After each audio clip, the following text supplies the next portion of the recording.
Today we are searching for answers. How did little baby Jody slip through the cracks? Thanks for joining us. I'm Jolene Cheney. And I'm Kevin Ogle. And today his father, Victor Menarez, was arraigned on first-degree murder charges. His bond denied. But we, like you, still have lots of questions. How did we get to the point of the little boy being murdered?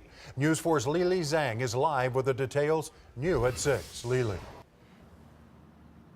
Yeah, Kevin, Jolene, I spoke with both the Norman Police Department as well as the DA's office today. Now, both tell us that this case had a lot of legal hurdles, and we're talking about state laws as well as parents' rights.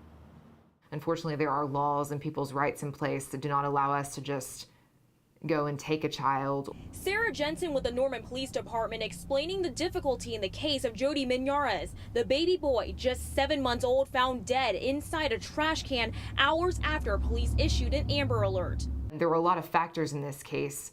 We can't ignore state law. We can't ignore parents' rights. His father, Victor Menarez, now in jail accused of murdering little Jody. But 6 days before police issued that Amber Alert, they requested a temporary emergency custody, essentially ordering the child into DHS custody. Jensen says the hope was to issue an Amber Alert earlier, but the request was declined by the Cleveland County District Attorney's Office. That's because Jody's mother was considered a legal guardian. The preference in the law in the state of Oklahoma is always for the child to be returned to a caregiver that can provide care and maintenance for the child and love and so forth. Assistant DA Travis White says legally their options were limited. However, he says a general rule in cases like this, police can act without a court order.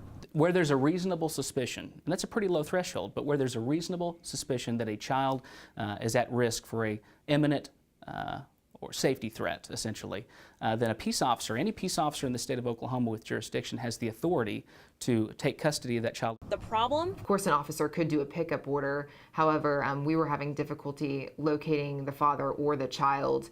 Even though he had legal rights, we were still having difficulty locating him, which we've expressed kind of throughout that investigation. That the police department says that even if that custody order was issued, whether or not we would be looking at a different outcome is all speculation. Live in Norman, Lili Zhang, Oklahoma's News 4.